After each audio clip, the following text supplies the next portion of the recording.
They say life's and then you die. But we don't accept that. It is time for you to take charge of your finances, time, business success, family, interpersonal relationships, spirituality, and your health. In short, it's time for you to take your life back now. L. David Harris and his team will help you do just that through one-on-one life coaching sessions, in-person seminars, webinars, and other trainings. Come on, tell the truth. You're ready, aren't you? Take your life back now with L. David Harris. You won't regret it. Hello, hello, hello. My name is L. David Harris. I am your favorite life and success coach, and this is Amplify This Moment. What moment? This one. Right now, we are capitalizing on the time, maximizing the time that the Creator has given to us.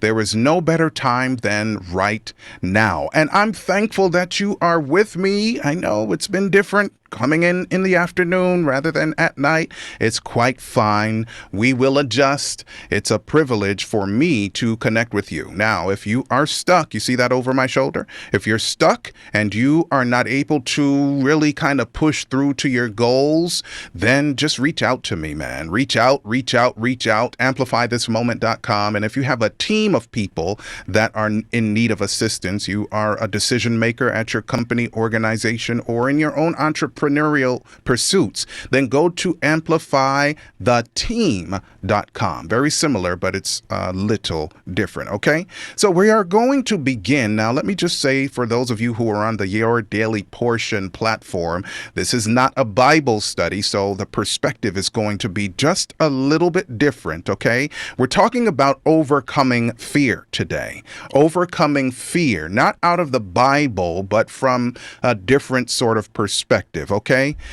So we need to begin with separating reality from perception.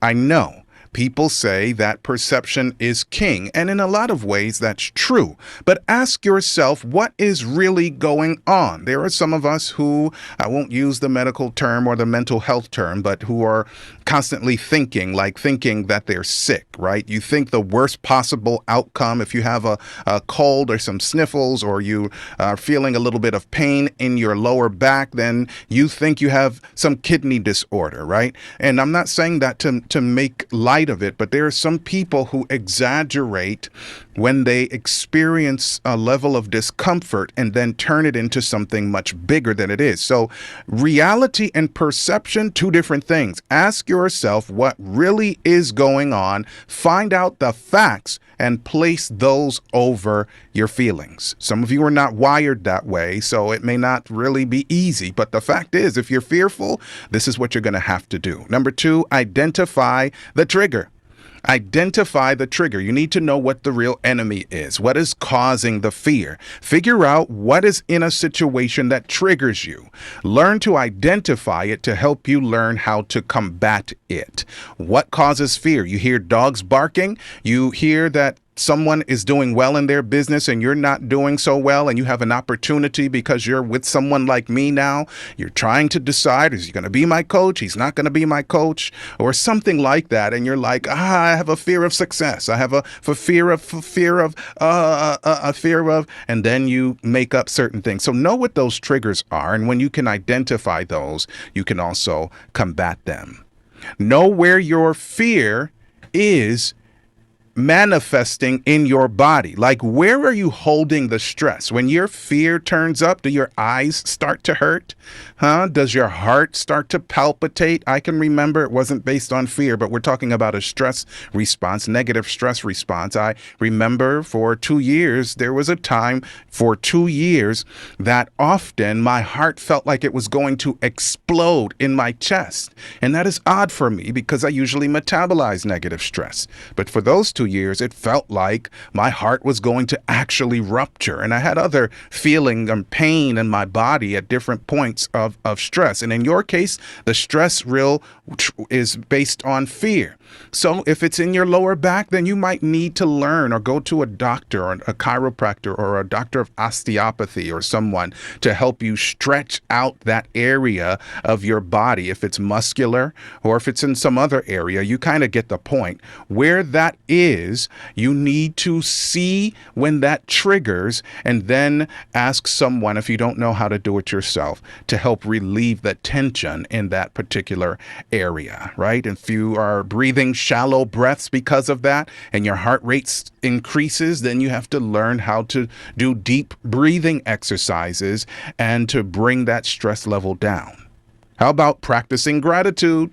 Yeah, what great things has God done for you? I know I said that I was not going to do a Bible class this time, but I can't help but to think of God's goodness and what he's done for me, right? All I can say is hallelujah, and it's not just something that I say, but we have to thank God. If you can hear, see, taste, touch, or any combination of those, if something else is missing, then thank God. If he woke you up this morning, then be grateful to him. If you are experiencing something in nature that maybe you haven't experienced in a long time, then thank God for that. If somebody smiles at you, thank God. If somebody says thank you to you, then you say thank God. So experience and practice gratitude. Be active in that reality.